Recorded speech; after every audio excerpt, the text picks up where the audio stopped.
नमस्कार, आप देख रहे हैं संवाद 365 और मैं हूं आपके साथ चांदनी कुनियाल। उत्तराखंड डिप्लोमा इंजीनियर्स महासंघ के तमाम इंजीनियर्स आज देहरादून के यमुना कॉलोनी में सिंचाई विभाग कार्यालय के ठीक बाहर 5 दिवसीय धरने पर बैठे हुए हैं। ये धरना विभिन्न समस्याओं को लेकर है, जो समस्याएं पिछले 8 वर्षों से इन इंजीनियर्स के साथ चल रही है।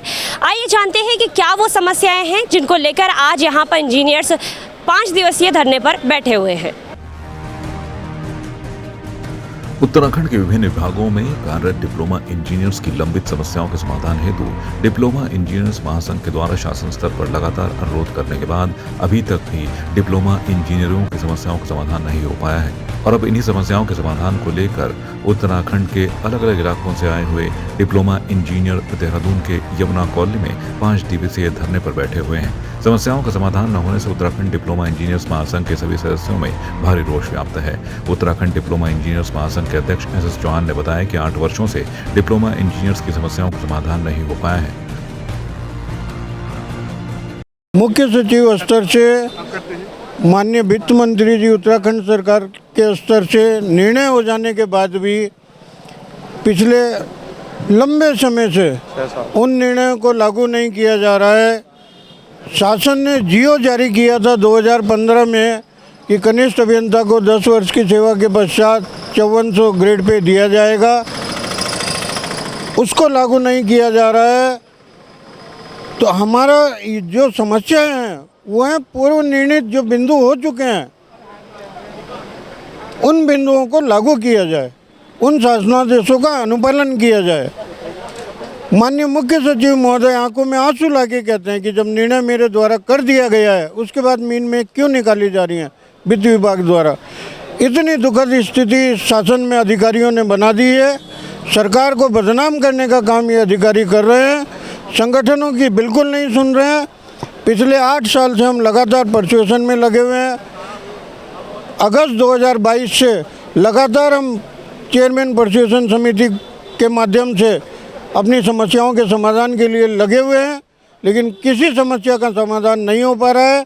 तो इस कारण अंत में हमें मजबूर होकर ये 5 दिवसीय धरने का आंदोलन का घोषणा करनी पड़ी है। अगर अब भी ये अधिकारी नहीं चेते तो इसके बाद हमें और सख्त कदम उठाने की ज़रूरत पड़ेगी। ये डिप्लोमा इंजीनियर महासंघ है, प्रदेश के सारे तकनीकी विभागों के इंजीनियर्स इसके सदस्य हैं। 22 से ज़्यादा विभाग इस महासंघ के सदस्य हैं। तो अगर ये अधिकारी चाहते हैं कि टकराव हो तो हमारे पास कोई रास्ता नहीं है। मैडम, हम लोग लगातार प्रशासन में लगे हुए हैं। शासन स्तर पर चाहे वो कार्मिक हो चाहे वो वित्त विभाग हो, हम लोग लगातार उस पर अपनी बातों को हमने रखा। लेकिन जैसा हमारे अध्यक्ष जी ने कहा कि कार्मिक तो हमारी अधिकतम समस्याओं से सहमत है कि इनको दूर किया जाना चाहिए, लेकिन वित्त विभाग इसमें बहुत बड़ा रोड़ा अटका रहा है। और हमने माननीय मुख्यमंत्री जी से भी इस बात की गुहार लगाई थी कि आप इन सब चीज़ों को देखें। तो हम देख रहे हैं कि हम प्रथम चरण का आंदोलन हमारा चल रहा है और उसमें जो 5 दिवसीय भी धरना कार्यक्रम हमारा चल रहा है। और मुझे पूरी उम्मीद है कि मुख्यमंत्री जी हमारी बातों का संज्ञान लेंगे और जो हमारी समस्या है उनको दूर करेंगे। महासंघ राष्ट्रीय महासचिव ने कहा कि सरकार द्वारा 17 दिसंबर 2015 को एक नोटिस जारी किया गया था, इसमें कि अपर सहायक अभियंता को 10 वर्ष की सेवा के पश्चात सहायक अभियंता का ग्रेड वेतन 5400 दिए जाने की बात कही गई थी, किंतु अभी तक ये अमल नहीं हो पाया है। साथ ही समस्त अभियांत्रिकी विभागों में एक समान सेवा नियमावली का प्रख्यापन अभी तक नहीं किया गया है। It's okay. The government has already been decided, and simultaneously they have brought out the notification in the year of 2015, 17 December. Okay. Then after they have already been decided that junior engineers who have completed 10 years of qualifying service, they will be granted a upgradation of basic pay scale of grade pay of 5,400.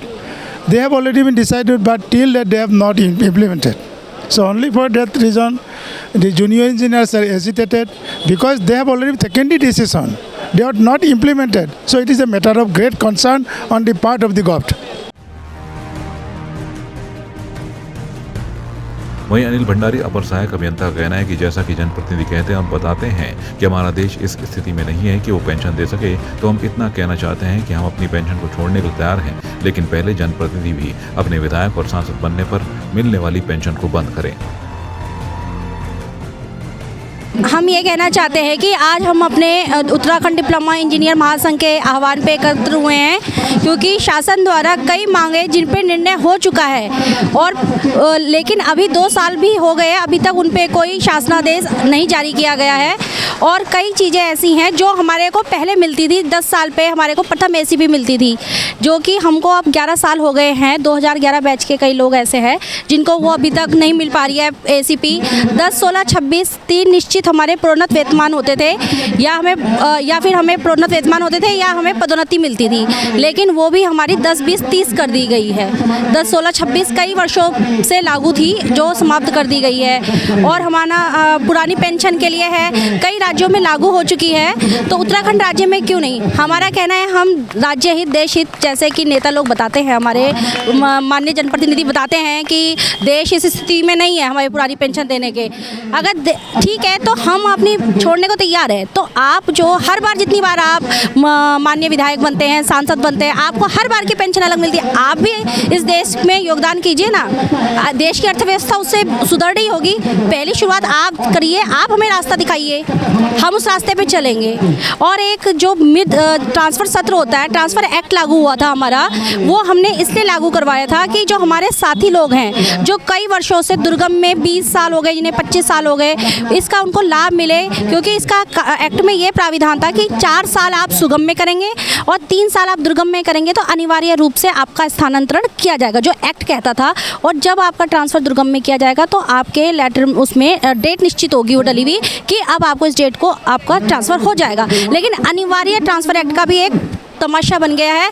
Transfer act के बीच में तो हमारे transfer कर दिए जाते हैं 10%, 15%, जिसमें हमारी जो संख्या है उसका 10%, 15% एक तरीके से खेली है। उसके बाद इतनी लिस्ट आती हैं मिड सेशन में, ट्रांसफ़र एक्ट के बाद आप देखेंगे कई लिस्ट आती हैं जिसमें हमें अपनी चॉइस देने का भी मौका नहीं मिलता है। क्योंकि जब ट्रांसफ़र एक्ट होता है तो हमसे 10 ऐच्छिक स्थानों की सूची मांगी जाती है, जो हम अपने राजकीय कार्यों के साथ साथ हम अपने परिवार की जिम्मेदारी भी निर्वहन कर सकें। इसके लिए हम लोग अपनी सुविधा अनुसार, क्योंकि देखिए जब 30% महिलाएं आ चुकी हैं तो वो परिवार तो नहीं छोड़ा किसी ने भी, नहीं, परिवार सबके साथ है। तो हम लोग जो महिलाएं हैं, चाहे पुरुष हैं, सबके माता पिता भी हैं साथ में, वृद्ध माता पिता हैं, वो भी हमारी एक नैतिक जिम्मेदारी है।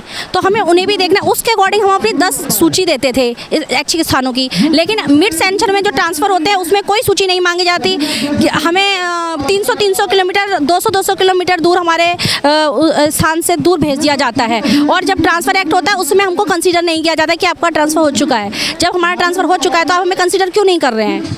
और हमारा जो है वाहन भत्ते के लिए है, और हमारा यह है कि सेपरेट गैलरी हो प्रमोशन में डिप्लोमा इंजीनियर्स की, सहायक अभियंता एंड अबव जो प्रमोशन है उसमें हमारी 50% हमारे जो डिप्लोमा इंजीनियर हैं उनको सेपरेट गैलरी भी, उनका भी प्रमोशन में प्राविधान होना चाहिए।